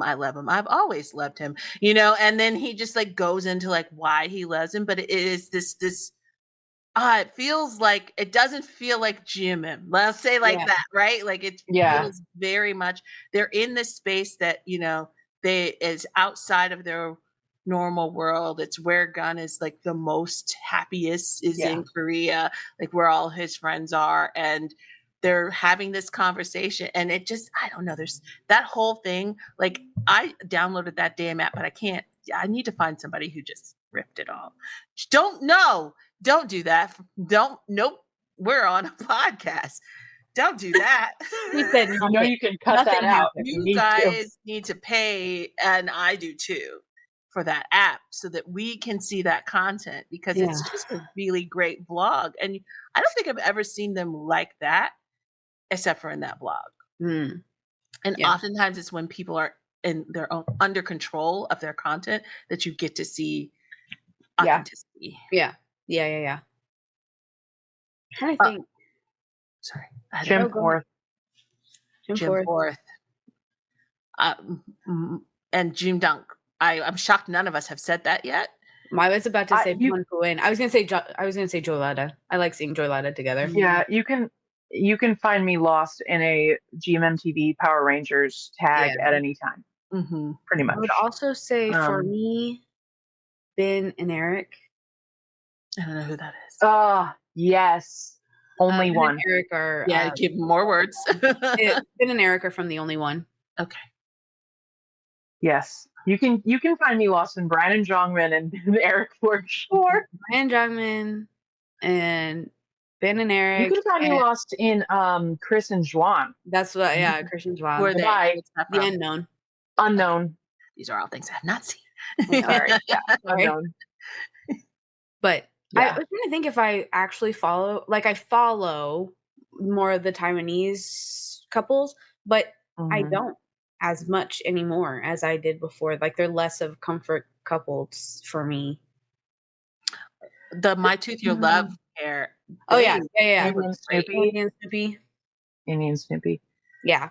I followed them for a long time. Followed I follow them just because they've been moving so interestingly, considering the culture. Like, this isn't like Thai BL where they're guaranteed to have another show with one another. So yeah, I don't. It's just interesting to watch them move.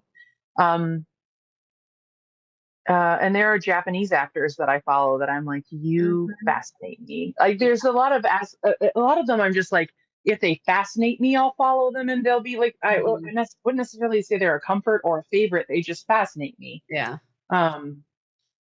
But yeah, sorry. Yeah. No, don't be sorry. I was gonna say I haven't said Bilkin and PP yet. I feel like that goes without saying, but because that's usually where if I go quiet, it's because I'm off creating some video about them or something. And That's accurate. I still am not bored with finding their content and collecting it and putting the stories together. It's still, and they're still creating stories, so it doesn't. They're a wealth of entertainment for me. So I They're don't never dull. That's for sure. No. Even when they're quiet, they're not dull. Yes. Well, and as we ramp up into the Chris Singto show, I love Chris Singto. So interesting to watch. I love those two, and it's with the pairs. It's sometimes hard because I'm like comfort versus fascination versus I just like you. I literally go by like what she said. Like if I see an edit and I'm like, okay, and then I just kind of deep dive back into that. That is what I consider my comfort, because like I can be fascinated by something, but not be like every time I see an edit, I want to jump back into a deep dive of it. Did you? This might be a cut this thing. So, did you see them having their conversation about versatility? Whom? So fans were getting into the whole roles in partnership, and it might not be a cut that thing, and the whole top bottom conversation and what gets put onto that. And so they were talking about it, and it was Chris Singto. I'm sorry. Okay. Right? Sorry. I'm sorry. That's why I kept saying who. Who was we talking about? And it was very much them, because Chris immediately said, he's like, top me, that's me. Like, no ifs, ands, or buts about that. And he said it like very fast, and he was like, but it wasn't, I can see people hearing that and thinking misogyny, but it didn't feel like that. It just felt like, I know what role that, and then Singto was like, okay, let's talk about this.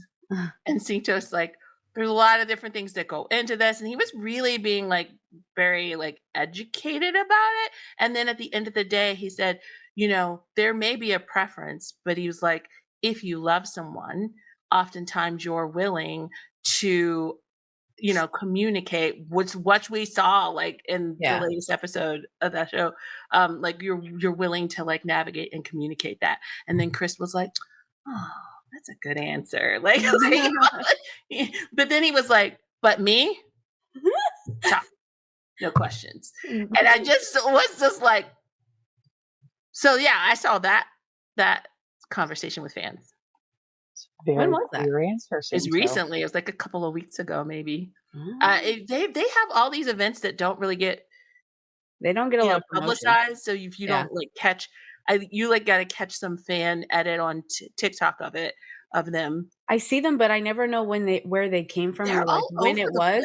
And so like when I see an edit, I'm like, was this recent? Like, what is happening? Yeah, and I have to say that because fucking Singto looks the same for so many years at a time. Man does not age. He does not age. He does not. Unless he's a vampire. I can't tell how old he is. He doesn't age. Well, also, I just want to. Well, the other piece of that is how. I'm sorry, that I'll be done. Is how quickly he answered that. That again, people put like all of these ideas on these actors, but he was not shooketh by that question. He didn't shy away from that question. He was very he was comfortable having that conversation. He was just really direct about what role he felt was best for him. And I just think that's important to be noted that he wasn't like, I don't want to talk about this, yada yada. He was like, no, and then he listened to Cinco's answer and he was like, that's real great. I know what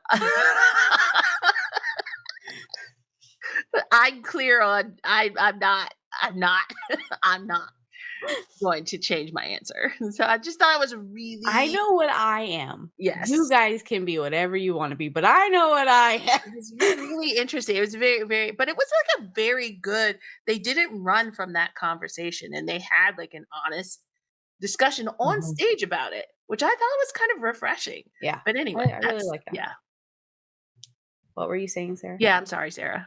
I don't remember. No, And all of my I'm thoughts. Sorry. All of my thoughts about what Kelly just said, I don't feel like I can say on a podcast. Oh. Yeah, that's why I was. We can pin in that for later. I didn't realize. Yeah, you can pin that one. No, I don't remember what I was going to say. It's okay though. Okay. Yeah. I will say I agree with you about the like what defines a comfort couple thing, because I was just thinking through like the like Rolodex of pairs in my head and just like swinging through them, and I'm like, yeah, there's a lot of these pairs that I really like, I really enjoy, but do I look at them as like comfort? No. So like, this is another PSA or like addendum to the folks at home. If we haven't set a pair, it doesn't mean we don't like them. It just, they might not fit what our definition of comfort is. Like, but feel free to tell us what Mark and Ohm, or like Mark and Poom, like the two different Marks, Mark with a K and Mark with a C. They're fun. They don't bring me comfort. They bring me the most fun chaos. That's not comfort. That's like chaos that I enjoy wholeheartedly. But like it's just my own definition of like what is comforting. Like Max Nat, I find comforting. Yin War, I find comforting. They bring me comfort. They bring me boom. Oh my God. It's a good time. It's a good time over there. Doesn't matter what they're doing. That's what's comforting for. If I can just watch them like doing the stupidest stuff, and I'm just like, this is great. That's comfort. I could watch the off-road watch TV themselves. I could watch them read a book, and I would be like, and I don't mean like out loud. I mean, they could be sitting there reading a book, and I'd be like, this is great. Yeah, I love this. The reason in that exact description is why the first one I thought of was Moss Bank, because I still think about the fact that I would sit at work and let them. I don't watch lives. We all know that of these actors most of the time. And I would sit and watch their lives where they're opening presents. Yeah. And I don't know what's happening. I don't know what they're talking about. I don't really actually know what this gift is. And I still would sit there and watch them because they just comfort me so much. Earth Mix. That's Earth Mix all day. Yep. I don't care what they're doing. I have sat there and watched Mix study on lives alone. Yes. And I have loved every freaking second of it. I enjoy the lives, the chaos lives, when Forrest goes live and doesn't say a word, or Pond goes live and doesn't say a word, and then he ends the live. It's hilarious to me. Yeah. It's a good time. I just like, I wanted to just make it clear, like, we do like, I don't know if we really have many pairs that we're not particularly interested in, but that doesn't mean they're necessarily what I would define as like a comfort pair for me. I think the comfort comes from consistency as well. Like I'm pretty sure I know, even if the consistency is chaos, at least I know that's what's coming. Like I find Bilkin and PP freaking hilarious, and they don't need to be together to be that funny. Like it's been really fun seeing PP do all of this stuff on his own and be so damn. I like forgot how freaking funny that dude is. Like he's hilarious, and he's like been able to play with other people. So I've watched all his and I know you're like, that's not shocking, Kelly. It is. I enjoy them, but I don't watch everything because it's too much stuff. But I've watched everything he's done on this like promotion tour on his own, because it's all been really entertaining and really funny. I would like to remind everybody who's watching or listening that when we're talking about comfort couples, that doesn't mean we only like them as couples. We like that part too. Separate people as well. Like any of the couples that I mentioned, I can watch those people separately and be equally as comforted. Words are hard. I could watch Gunn sell his own clothes all day. I could watch Off just like any of the ones I mentioned. I could watch Nat cook. I could watch Nat cook. you Oh my can't go. God, I You have just another can't go one. wrong. I could watch Max watch Nat cook now. Because That one, I can do that. No, it's gonna be great. Kelly, speaking of, you know what I really okay. Now we're just getting into the weeds of things, but I don't care. Listen, I just want because I know it exists. I know it's happened and I know it exists. And so Yinwar, if you're listening, I need you to hear me. For the love of God, Prom or Mark or one of you or Bonds or whatever, record Yin watching War do the pottery. We know he watches him. Oh my God! Why are you calling him out like that?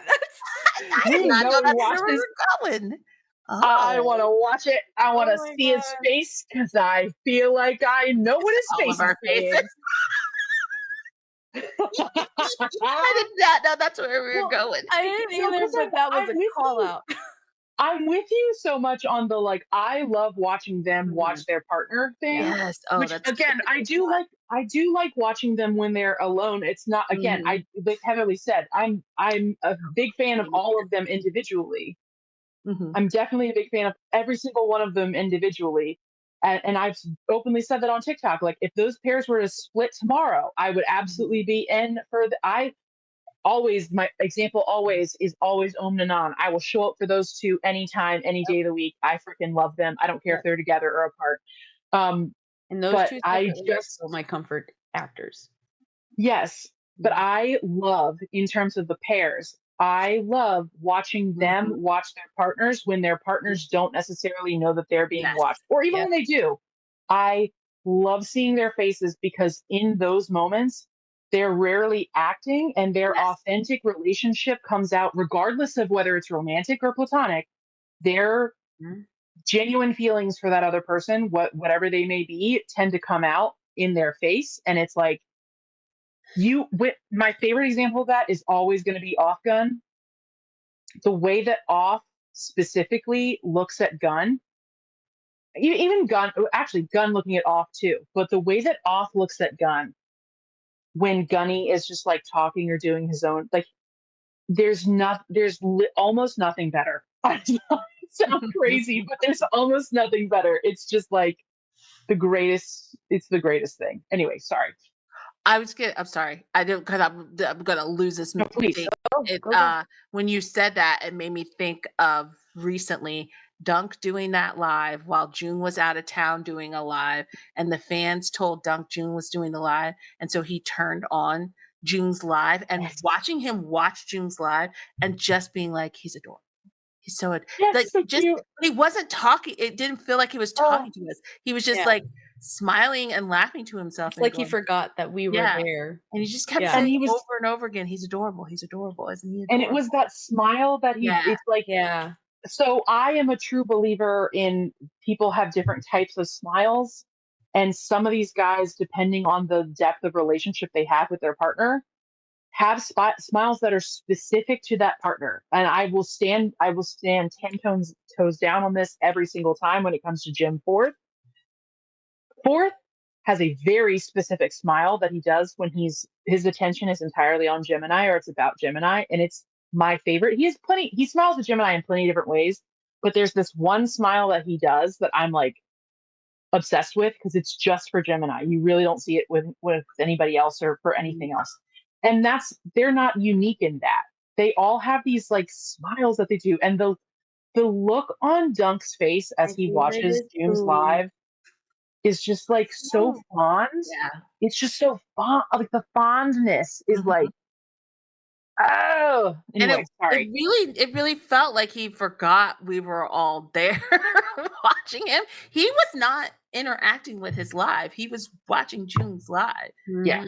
And then he would like kind of look up and be like, isn't he adorable? And then we're all like, yeah. You do you, buddy. You do the thing you're doing right now. Heather, did you say Pooin? I said my favorite is Pooins when he's looking at Pond. When like Pond His was bush dancing or face. something. It's Uh, that face is it's so specific good. because Pooin doesn't look at anybody like that. Pooin is very Pooin. Like But there's very rare times that you Pond gets get his bush that face. smile from him, and it's not with Pond directly involved somehow. Mhm. And it gets me every time, every single time. So good. I forgot what. Well, and There's like Gemini gets this like twinkle in his eye specifically at like I cannot describe and they all have their like unique things that when they look at each other, you're just like when Earth looks at Mix, there's no mask. There's no pretense. He just anyway, I can literally go down the list of all like Max looking at Nat is like he sees the sun for the Max, first time. his cute aggression it's ramped up in a way that I wasn't expecting, and it's so much fun to watch. He It's just so relatable. constantly is just and now that's Perth. Perth has the cute aggression like Oh my in it. God. He can't. He simply can't. He cannot. Like Santa just goes and he goes, "Whoa!" I just want to push him. Santa's just like so delighted. He's just like, really? And Kurt's just like, oh, I want to eat your face, but not. Like, There's a video from an interview with the Perfect 10 Liners, and it zooms in on Santa, and he's just like, doing Santa, he's talking, and then it zooms out, and it is the entire cast just looking like this. Looking like, oh.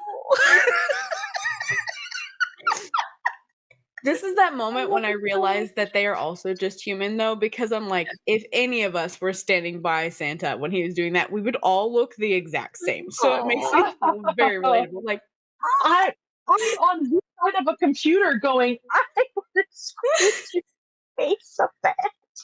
You're so He has a squishable face. so cute. Oh, it's too much. I like when we get validated too, because there was a video that went viral. PP won an award, and Bilkins watching PP win the award, and it got like went viral, and people did all these edits to it. It was this whole thing. But in those moments, are you projecting your feelings of what you're seeing onto them or not? And just like recently, they did an interview, and the interviewer asked Bilkin, when were you the proudest of PP? And he named that moment, and he like talked it through in detail, and it was like this moment of all of us were right. We weren't even as right as we thought we were. Like it was way more intense because that was the first like legitimate big deal music industry award that PP had won on it, like not a fan vote. It was voted on by your peers, and it was like Bilkin looking and going, oh, that's making me a little emotional. Like he made it. Like he did it on his own, on his terms. He made it. And he is his own person and his own, that whole thing, like as he talked about it. And I was like, oh. So then you go back and watch that video again. And because he's literally just sitting there like this. I love that so much. Looking at it. It's emotional. Beautiful. Yeah, it makes me emotional too. For some reason, that moment has reminded me of a Boone Prim moment that is one of my favorites that happened relatively recently. That moment when they're at dinner and Prim had some type of like, wasn't it Prim had some type of like video game thing happen that he got really excited about? So much. And Boone just looks at Prim with this just like, he has no idea what's happening, but he's like, he's so delighted because Prim is delighted. Yeah. No, he was. I think they did know. Well, he knew. So what it was is that he was playing a game. Yeah, he won. Like I don't think it's a slot game or whatever, but it's first football, soccer thing. I mean, he had to push the button. He had him push the button. Yeah, okay. And whatever he pushed got him like the big win or whatever. And Prim was so excited. And just watching Boone be excited about Prim being excited was because I don't mean that Boone didn't know what was. I mean, Boone was not invested the way that Prim was invested in whatever this thing was. I think he knows. But Prim was. Yes, no, he knows, but he wasn't invested. Yeah, and Prim is like invested, and he's so happy, and Boone is just like looking at that moment. He's just looking at Prim, and Prim is like, you did it. Like, he's so and he kept thanking him, and Boone's like, I just pushed the button. Anything for you. Literally anything I'm for glad you. I'm happy. Aw. Oh, I Well, just love it. That was a lot of serotonin for 2 hours. We did good. That was the whole, I'm proud of us. Our whole thing was to do serotonin-y stuff. That's nice. Good I needed time. We did great. Excellent. Yeah. We had great conversations too. I was very excited. This was We did. fun. And I gotta admit, no matter how many times we got off, we still came back to a topic. So We look did. at We us. completed it. We did. We did do that. We did. And we came up with topics for other episodes as well. So really, Yes, on our game today was immense. All right. Okay. So we want recommendations for what Sarah should react to. Oh, yes. Yes. We want all of our commenters or people, whoever wants to comment, to tell us their comfort shows and comfort couples, or comfort actors if you really want. But comfort shows, comfort. Was there anything else? I think so. That's it. Well, that's it. No, I think that's it. All right. All right. Well, thank you everyone for coming and enjoying time with Kelli, Sarah, and me. And then come back in a couple weeks with hopefully Shannon. Yes. Really, her kiddos. I need the babies to be feeling better by then. Yeah.